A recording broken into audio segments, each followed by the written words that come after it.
Seja bem-vindo a mais uma edição do Câmara Rio Debate. Eu sou Sérgio Costa e hoje nós vamos falar sobre inteligência artificial, ética, legislação e pesquisa. Para falar sobre este assunto, eu recebo 3 convidados no programa de hoje.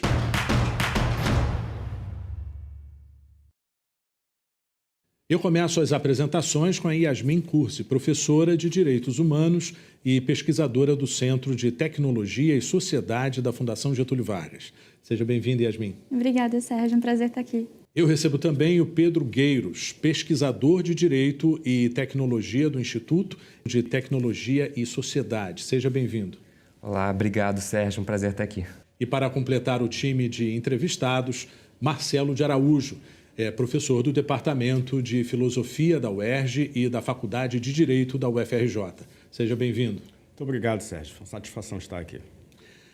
O que é futurista hoje fazia parte da nossa imaginação na infância. Quais são os prós e contras da inteligência artificial? Quais são os limites? As novidades da inteligência artificial superam qualquer expectativa. Quem não se lembra dos desenhos e dos autores de ficção científica, décadas atrás, ao ver os avanços da inteligência artificial? Muitos desconhecem, outros têm um certo receio, mas ninguém escapa das novidades. Um recente sucesso, o ChatGPT, abriu as discussões em diversos setores.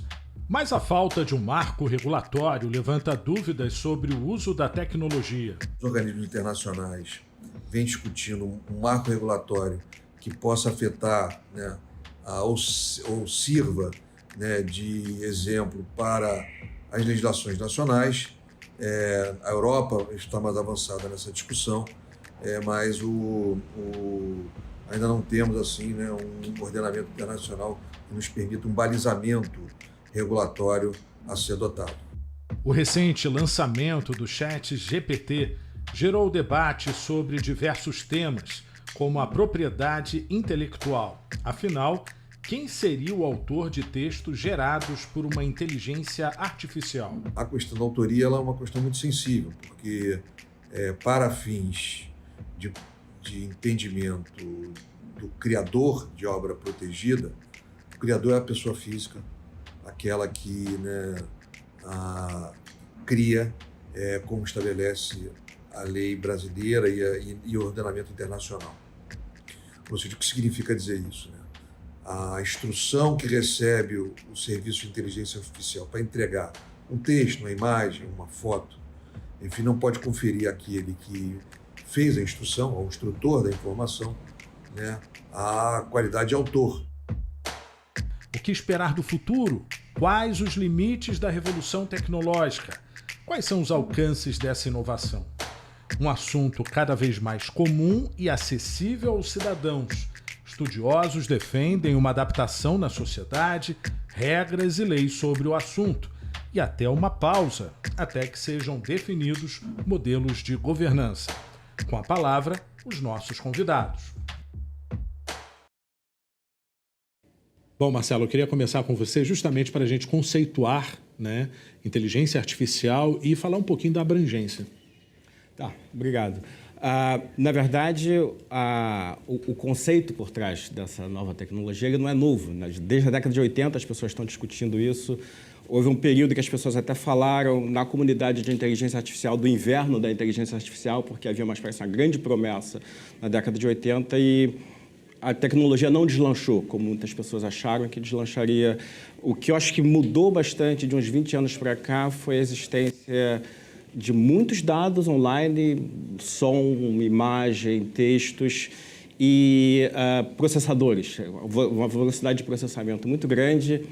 Inicialmente descobriram que placas de videogame do PlayStation, por exemplo, eram placas bastante poderosas para processar dados com bastante velocidade. Eu acho que foi essa conjunção de fatores que mais recentemente permitiu que houvesse tecnologias que fossem capazes de processar muita informação em paralelo ao mesmo tempo, e com resultados surpreendentes, que eu acho que continuam nos surpreendendo hoje em dia. Mas a ideia básica não é inteiramente nova. Assim, desde a década de 80 as pessoas estavam já discutindo isso, a possibilidade de um evento como esse. E Pedro, existem limites? A gente sempre fala da questão do que esperar do futuro, né? Ou seja, é uma expectativa, né? Sim, com certeza. Eu acho que em volta de todo esse desenvolvimento com relação às inteligências artificiais, há de fato um certo fascínio e ao mesmo tempo um certo medo, receio com relação a todas as suas potencialidades. Eu acho que esse talvez seja um dos grandes baratos com relação ao uso de inteligências artificiais.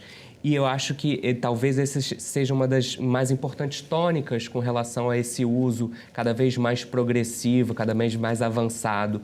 É algo que a gente realmente não consegue correr atrás, é algo que a gente tem que acompanhar, de certa forma.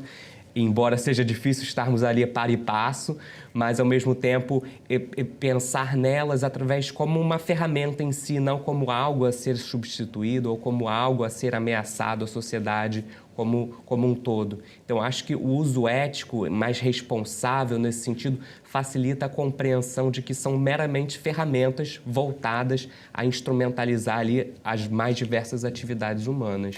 Yasmin, para a gente chegar até esse uso ético, a gente precisa de regras e leis, né? Exato. O cenário regulatório, ele ainda está carecendo de melhoria e aperfeiçoamento aqui no Brasil.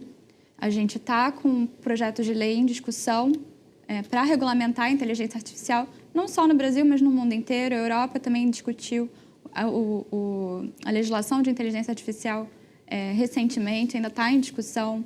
Enfim, todos os países estão procurando acompanhar esse debate, trazer limitações com parâmetros éticos, como o Pedro trouxe, definindo direitos para os usuários dessas tecnologias e deveres que as empresas também de desenvolvimento precisam adotar e precisam implementar para se adequar e respeitar direitos fundamentais em todo o processo de desenvolvimento dessas tecnologias. Bom, com base em todo esse cenário, eu convido vocês a analisarem aqui algumas informações na nossa tela. Na primeira tela, nós temos números do uso da inteligência artificial no país em relação à América Latina. O Brasil é o país que mais usa a inteligência artificial na América Latina. Os setores mais avançados são o financeiro, o varejo e o de manufaturas. 90% das companhias brasileiras investem em dados e ferramentas para identificar tendências e padrões de consumo. Pedro, acho que você podia complementar essas informações, né, dando essa dimensão, né? O Brasil se destaca em relação a isso. Com certeza, no contexto latino-americano, o Brasil está realmente na vanguarda, sobretudo com relação às discussões, como a Yasmin mesmo trouxe, a gente já adotou os princípios da OCDE, no sentido ali de, no Brasil, se adequar aos países ali mais desenvolvidos do mundo. A gente já adotou uma estratégia nacional de inteligência artificial, em que o governo federal está ali comprometido, e também essa questão voltada às discussões de um projeto de lei de inteligência artificial. Então, o Brasil está avançando nesse sentido e é muito fruto desse resultado que cada vez tem sido usado com mais larga escala. Então, isso traz desafios com relação aos diversos setores, então, sobretudo na indústria. Então, a gente está acompanhando essa movimentação porque, de fato, o Brasil vem se tornando um protagonista e, com isso, traz essa série de implicações com relação a um desenvolvimento mais ético e, sobretudo, responsável por todos esses fornecedores. Yasmin, eu te convido para analisar, então, a segunda tela. Na segunda tela, nós temos as aplicações mais usadas. Vídeo em computador lidera com 48%. Automação de processos de tomada de decisão vem logo em seguida e, em sequência, nós temos aí reconhecimento de texto, detecção de anomalias, internet das coisas e reconhecimento de áudio e voz. Ou seja, existe toda uma discussão de direitos éticos, né? Uhum. Os direitos fundamentais, eles podem ser... tem um potencial de violações muito grande no desenvolvimento dessas tecnologias, até porque esse desenvolvimento se dá em descompasso em relação à regulação. A regulação está sempre tentando acompanhar o desenvolvimento da tecnologia, que é muito mais acelerado do que a nossa capacidade regulatória. Então, trazer esses parâmetros, essas normas procedimentais que vão orientar como a inovação se dá, é muito difícil. É um trabalho para o legislativo muito, muito difícil.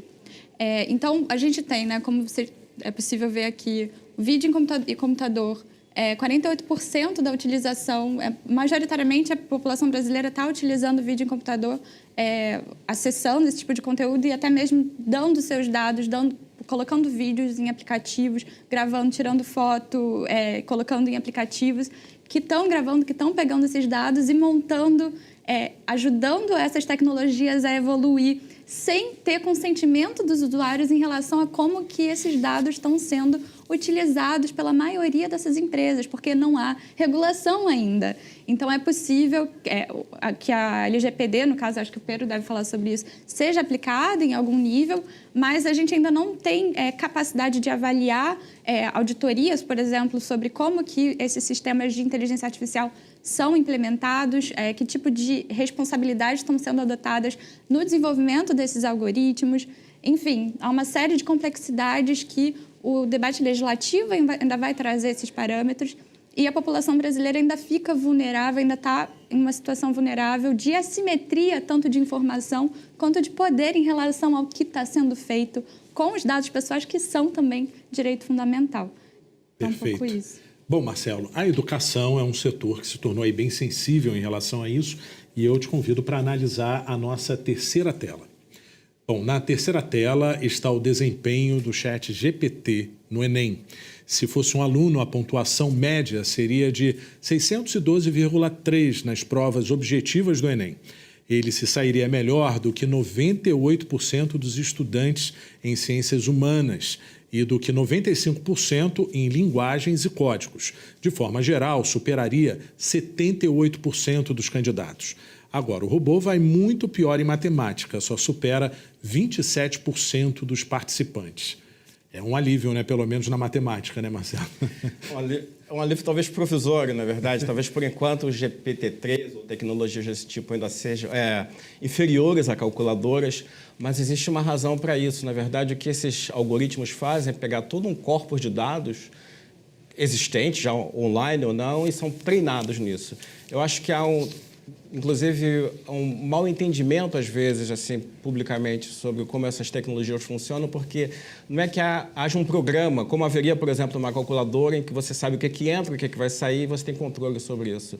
Na verdade, o que esses programas fazem, como o GPT-3, eles fazem uma previsão, dado a quantidade de textos online, dado a quantidade de material com o qual eles foram treinados, a resposta mais provável é essa. Matemática não funciona assim. Não é que as pessoas que fazem uma prova de matemática com um bom desempenho, não é que elas viram todas as tabuadas, todas as contas que já foram feitas e fazem uma estimativa de qual deve ser o resultado mais provável. Ninguém procede dessa maneira em matemática. Não é tão simples assim. Mas para outras utilizações que envolvem linguagem, o resultado é realmente surpreendente.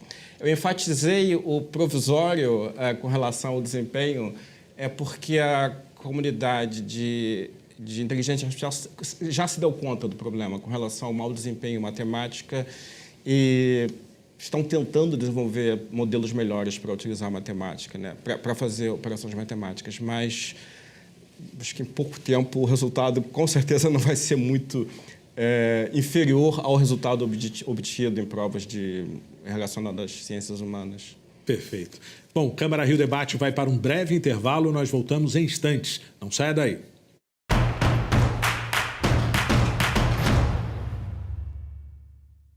Bom, Pedro, neste segundo bloco a gente queria falar um pouco também sobre emprego, que é uma questão muito preocupante para a sociedade, né? Ou seja, a inteligência artificial causa alguma ameaça em relação a isso?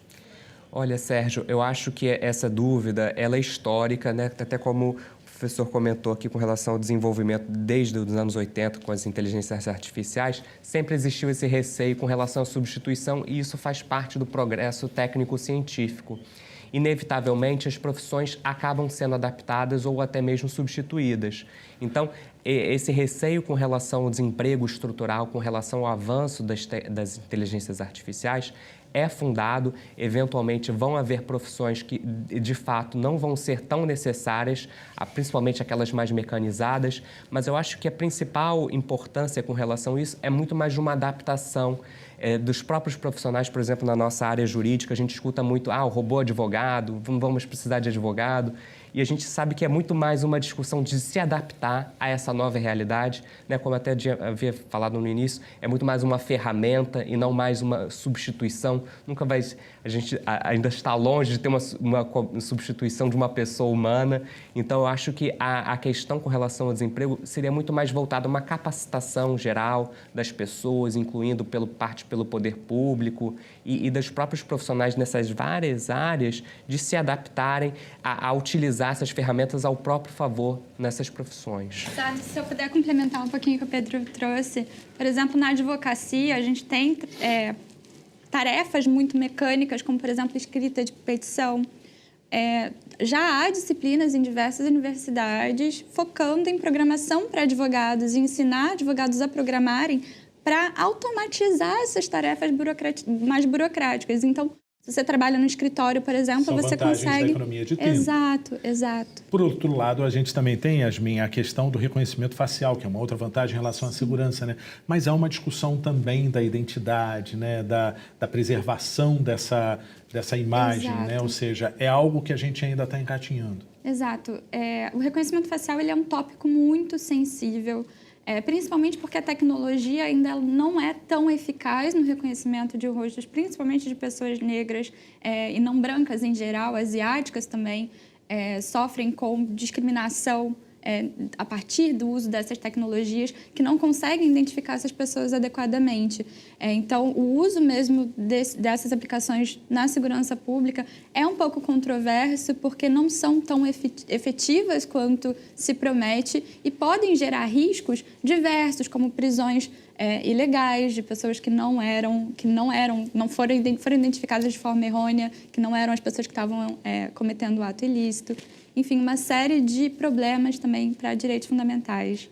Marcelo, a gente pensa que a inteligência artificial também põe, às vezes, em xeque a nossa questão da realidade, né? Nós já vimos aí, por exemplo, o Papa com um casaco fora dos padrões religiosos, né? E muita gente acreditou. Ou seja, existe um limite aí que pode ser ultrapassado? Esse problema, novamente, não é inteiramente novo, assim, eu acho que o Pedro também falou, talvez seja uma questão de como vamos nos adaptar a isso e talvez desenvolver um novo senso, assim, de perspicácia para saber o que é confiável ou não. Talvez, em algum momento, isso é só uma especulação, as pessoas se tornem mais críticas e um pouco mais desconfiadas, por exemplo, das imagens que chegam por conta desses problemas de deepfake. Agora, até que ponto a gente vai realmente ser capaz de fazer isso ou não, acho que é um grande outro problema. Acho que essa é, sim, uma questão a ser considerada, essas questões de deepfake, né? Você tem uma imagem, por exemplo, do Zelensky, já imaginou? Ele dizendo ao vivo, cessar fogo, vamos nos entregar, alguma coisa desse tipo. Se não for uma boa parte da população com esse tipo de sensibilidade, ou tentando checar os fatos, o potencial para catástrofe é grande. Talvez o outro grande problema seja também no jornalismo essa ideia de que vamos checar os fatos.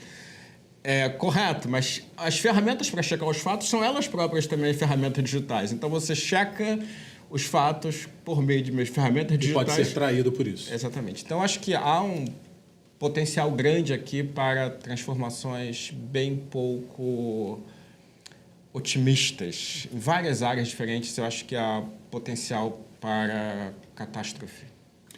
Pedro, pensando em ética, é o bom senso, né, em relação ao tema, né? Exato.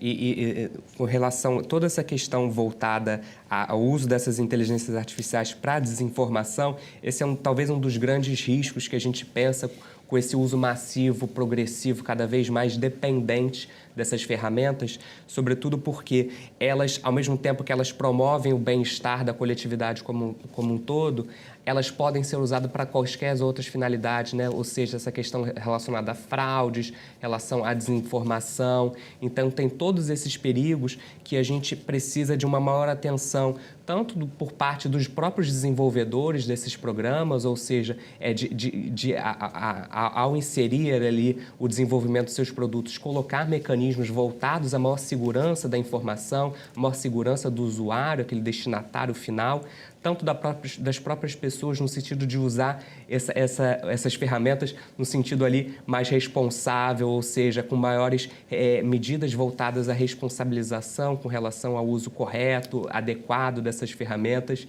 sempre na busca desse equilíbrio que nem sempre a gente sabe que é difícil, né? Conforme a tecnologia vai avançando, novas formas, novas táticas, né? Sobretudo, por exemplo, de engenharia social, no sentido de enganar, ludibriar as pessoas. Então, isso tudo avança. Então, esses desafios estão sempre acompanhando o operador de direito, o regulador, quanto os próprios desenvolvedores. Yasmin, o pedido de pausa de 6 meses nas pesquisas de inteligência artificial seria uma forma correta da gente tornar esse risco um pouco mais controlado? É uma questão um pouco complicada, porque a gente tem que entender esse pedido de pausa, de onde que ele está vindo, quem que está fazendo esse pedido e quais que são os interesses por trás também desse pedido. Há um certo ceticismo na comunidade de ética e inteligência artificial sobre as reais intenções dessa carta, principalmente a partir da crítica feita pela ex-coordenadora do Departamento de Ética do Google, a Timnit Gebru, que foi demitida do Google depois de ter publicado um artigo questionando a companhia sobre justamente o desenvolvimento de grandes modelos de linguagem. E ela tem questionado de onde que está vindo essas reais intenções. É lógico que a gente precisa de tempo para estabelecer regulação, isso é unânime. A regulação precisa vir antes desses avanços para a gente ter parâmetros e fazer com que essas empresas respeitem de fato os direitos fundamentais dos usuários, da sociedade como um todo. Mas é necessário também entender se os interesses dessa carta são, de fato, os interesses sociais, de fato, corroborados pelo interesse público, ou se há interesses escusos de competir e concorrência do mercado. Marcelo, ainda com base nesse pedido de pausa, a gente fica pensando nos avanços, né? A gente tem aí receiosos e entusiasmados, né? Pessoas que defendem e pessoas que ainda têm um pouco de medo. Mas a gente tem a prevenção de furacões, por exemplo, de prevenção de ansiedade, depressão. Ou seja, eu queria a sua análise e depois também a do Pedro em relação a isso. O que você pensa quando vê um pedido de pausa justamente no momento que está crescendo? Um pedido de pausa semelhante, acho que houve em 2015, com o primeiro caso utilizando o CRISPR em células humanas, mas que ainda não tinha sido utilizado para fins de reprodução humana. Mas a reação imediata foi essa: precisamos de um moratório de 6 meses para... O moratório não ocorreu, acho que a comunidade científica de biotecnologia tenta se autorregular, há casos escandalosos como os de 2018. Eu acho que há esse caso similar agora em que há, ao meu ver, talvez alguma ilusão de que em 6 meses as pessoas vão se tornar mais iluminadas, vão compreender melhor o que é e vão encontrar alguma forma de regular a tecnologia. Eu não acho que isso vai ocorrer em 6 meses, eu sou muito cético, inclusive pelas razões apontadas pela Yasmin. A quem é que vai controlar o moratório, esse período de pausa? E pausa para quê exatamente? Assim, não vai haver uma regulação mais efetiva durante esse período.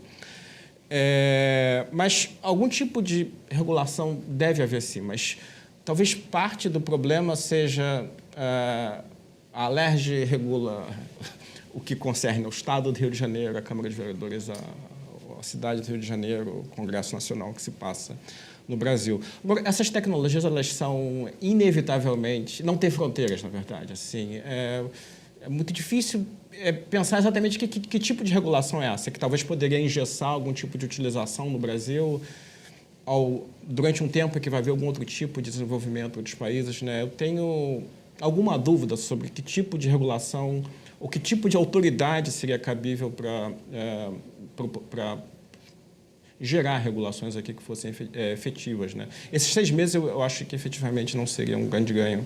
Pedro, a sua opinião, porque há um impacto, né, sem dimensões nas redes sociais. A gente tem aí o caso da falsidade ideológica digital, mas ao mesmo tempo não dá para frear um movimento, né?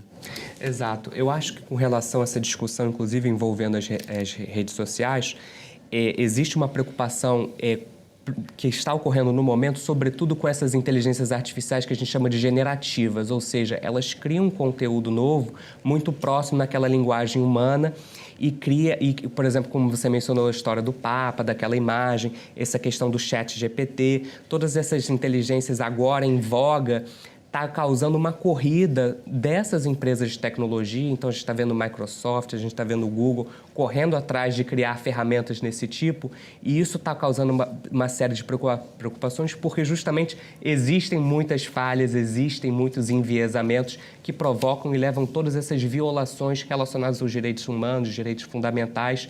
Então, eu acho que a pausa em si não é importante por conta disso, mas é muito mais no sentido de parar uma corrida no sentido meramente concorrencial dessas empresas e muito mais em criar ferramentas voltadas com mais segurança, com maior tempo de testagem, com maior desenvolvimento, sem passar por cima de todas essas garantias e liberdades fundamentais que a gente há tanto tempo vem tentando conquistar, né?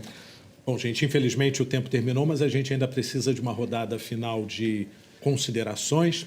E fica sempre essa questão, né, na nossa mente, né? Será que vão ler as nossas mentes, ou seja, entrar nos nossos pensamentos, né? O que vocês diriam de mensagem para o nosso público? Eu acho que a coleta massiva de dados e o perfilhamento dos usuários, né, colocar os usuários em caixinhas de acordo com idade, com perfil social, com geografia, isso já traz alguma leitura de mente, porque você vai ver determinado tipo de conteúdo, determinado tipo de anúncio, de produto que que o seu desejo foi criado a partir desses próprios anúncios, a partir da sua própria rede. No tempo que você visualiza. No tempo que você visualiza. Então, já tem essa leitura de mentes acontecendo, principalmente fomentada pelos anúncios, pelo conteúdo que é impulsionado nas plataformas. Então, acho que já está acontecendo em algum grau.